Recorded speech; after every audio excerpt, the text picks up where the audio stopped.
I've been a human rights activist for almost 20 years. As a documentary filmmaker, I've been on the front lines of many of our nation's biggest scandals and protests. From that perspective, I've been an eyewitness to the rise and fall of numerous people-powered movements. Nearly every organized resistance I've been a part of has ended just inches from victory for the same critical mistake: infighting, when members of the same group turn against each other.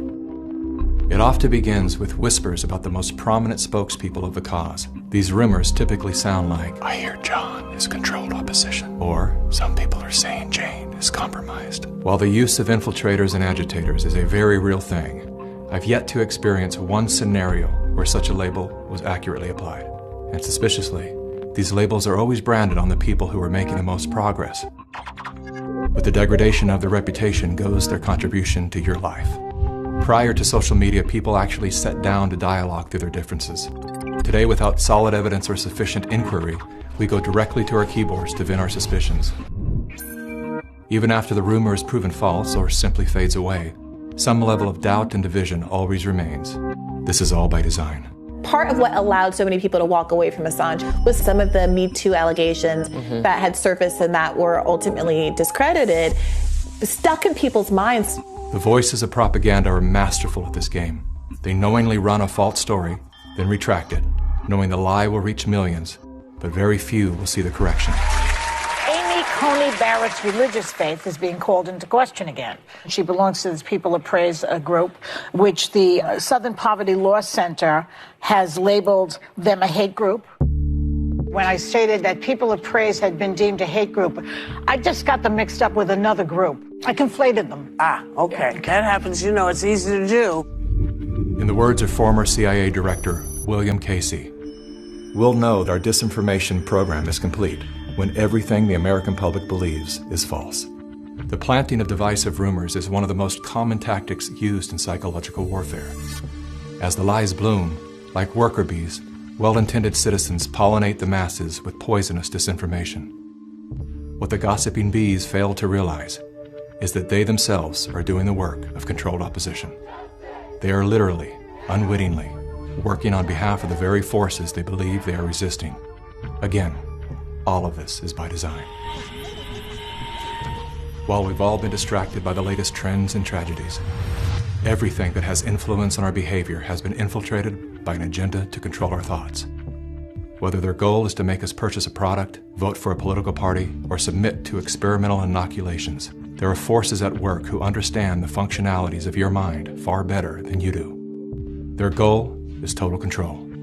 But because they are the few and we are the many, they can only achieve total control through the age-old tactic of divide and conquer. You're either with them or with us. Never before have we been so divided. Divided by politics, religion, nation, state, race, class, gender, and now, vaccine status. To better understand how we got here, consider these three quotes from The Art of War by Sun Tzu. "The supreme art of war is to subdue the enemy without fighting. Victorious warriors win first and then go to war. The secret lies in confusing the enemy so that he cannot fathom our real intent." Though Sun Tzu lived over 2,500 years ago, his work remains at the heart of our CIA as well as the Chinese Communist Party's strategy today. It's no coincidence that around the same era as Sun Tzu, the words "united we stand, divided we fall" were first recorded.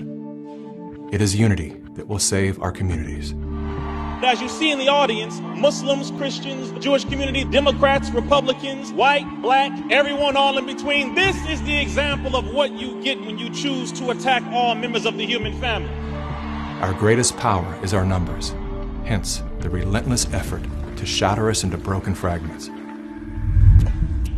As their agendas are being exposed, the dividers will stop at nothing to cover their crimes against humanity. They have bunkers. All we have is each other. The good news is, that's all we need.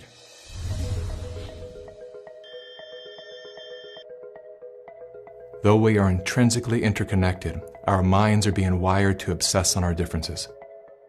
Contrary to social indoctrination, we do not have to be ideologically aligned to stand together. We don't even have to like each other. There is only one thing that we must agree on: that freedom is our birthright. Now is the time to let go of whatever it is you're holding on to that keeps you divided from your friends, family, and fellow humans. Rise above all the micro dramas and distractions to see that a much bigger story is unfolding. Swallow your pride, humble yourself, let it go. I'm not suggesting that we look the other way when someone is clearly thwarting our forward momentum. There are people who deserve to be called out by name, especially those who are undermining our trust in each other. But even then, we should remember that there is a human life being affected by our words. We've been so conditioned to believe we are powerless that we've become careless with our power, like toddlers with loaded guns. How many times do we need to shoot our own foot till we realize that the power is in our hands? The only thing that can stop us at this point is us.